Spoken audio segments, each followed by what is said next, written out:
Welcome and thank you for choosing Utah Eyelid and Facial Plastic Surgery for your upcoming procedure. I'm Dr. Matheson Harris and I want to personally walk you through what to expect before, during, and after your surgery. We know there's a lot of information to take in, and our team will also provide you with printed instructions. But this video is designed to cover the most important details so you feel confident and prepared every step of the way. Let's start with your pre-surgery preparations. Once your surgery is scheduled, there are a few important logistics to plan for.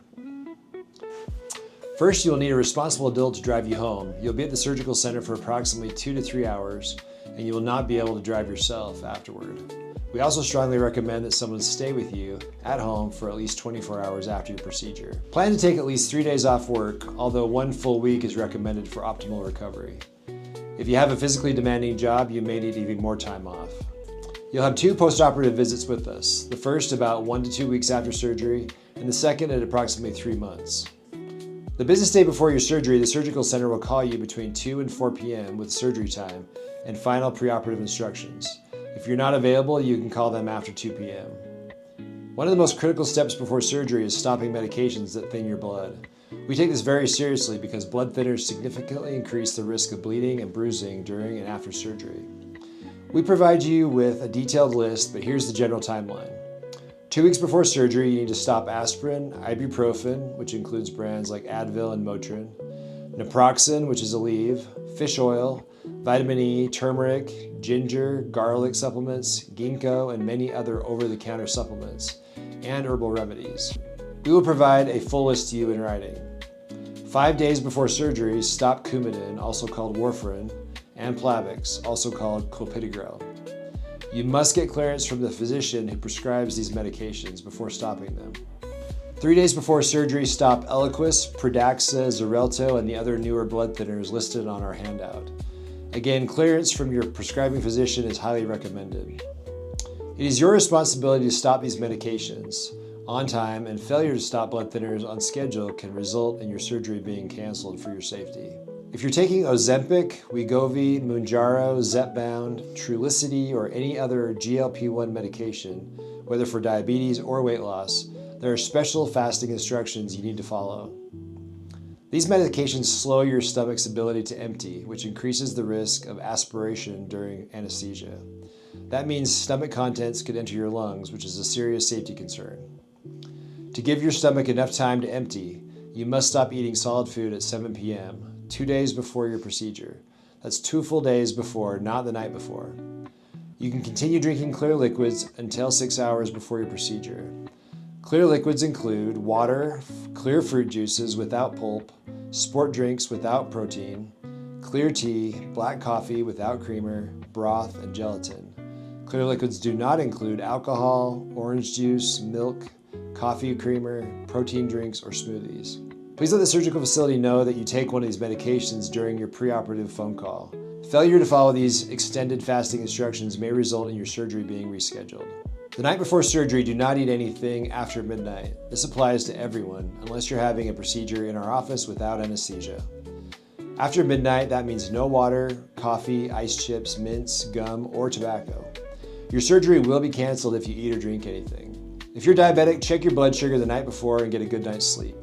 On the morning of surgery, do not eat anything. If you take blood pressure, heart, seizure, transplant, or asthma medications, take them with a small sip of water. If you are diabetic, check your blood sugar, but do not take insulin. You may use inhalers and should bring them with you. On the morning of surgery, shower, wash your hair, and brush your teeth. Wear comfortable clothing that buttons or zips in front since you don't want to pull anything over your head afterward. Leave all jewelry at home. Bring a case for your contacts, glasses, hearing aids, or dentures, and bring a photo ID and your insurance cards.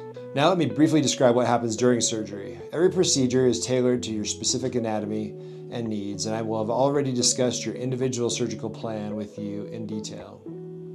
For upper eyelid surgery, an incision is made in the natural crease of your upper eyelid, and excess skin is carefully measured and removed. If you're having ptosis repair, the muscle that lifts the eyelid is accessed through the same incision and is tightened. For lower eyelid surgery, fat is removed or repositioned through an incision on the inside of the eyelid. If excess skin needs to be removed, a small incision is made just below the eyelashes. Not every patient needs skin removal, and that's determined at the time of surgery. If you're having brow surgery, the approach depends on the type. An internal browpexy is done through your eyelid incision, with deep stitches placed under the brow. A pretracheal brow lift involves an incision along the hairline. A direct brow lift uses an incision just above the eyebrow. Most eyelid surgeries are performed under local anesthesia with sedation. I'll numb the area around the eyes and you'll receive sedation through an IV so you're relaxed and comfortable. After surgery, managing swelling and bruising is one of the most important things you can do for your recovery. This is where our lid lift goggles come in. These specially modified goggles have thick padding that provides direct, even compression to your eyelids and the surrounding skin.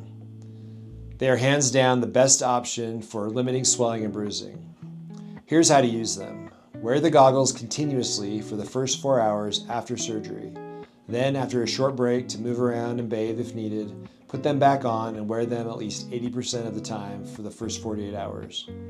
You should also wear them while sleeping. Detailed instructions are included in the box. If you purchase the goggles, you will not need to use ice. The goggles are not covered by insurance, but are available for purchase at our office, and most patients find them well worth the investment. If you choose not to use the goggles, apply ice every 20 minutes on and off while awake for the first 48 hours.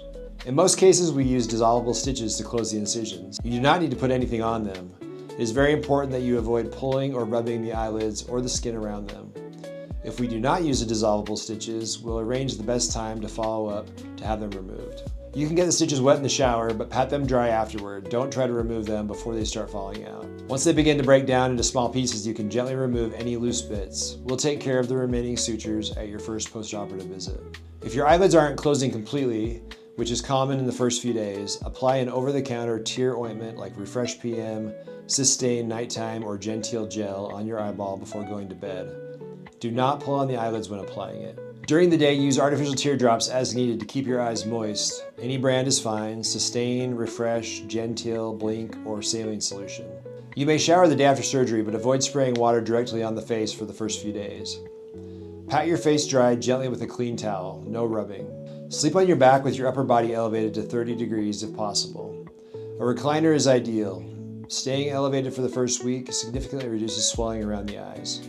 For the first week, avoid bending over at the waist or any heavy lifting. Avoid any activity that causes a feeling of pressure in the face and eyes. Check with us before resuming strenuous exercise.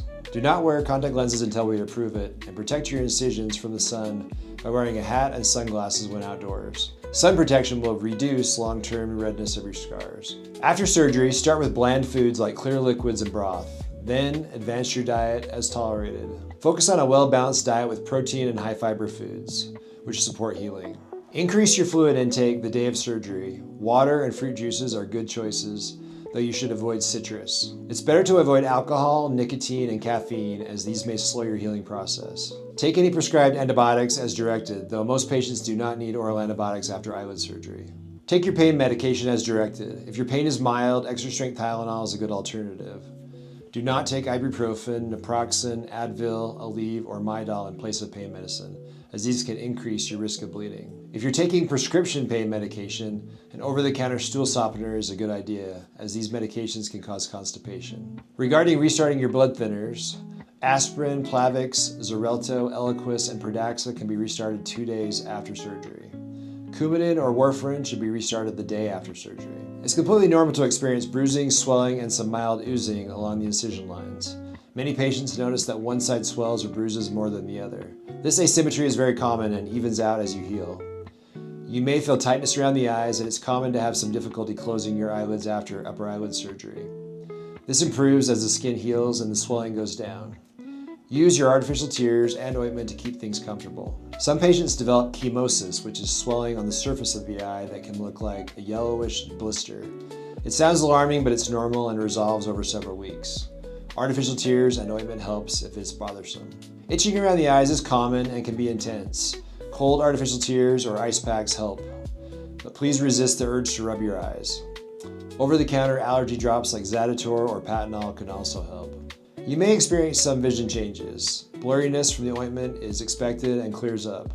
Some patients need a small adjustment to their glasses prescription once they are fully healed. Many patients go through brief periods of discouragement during recovery.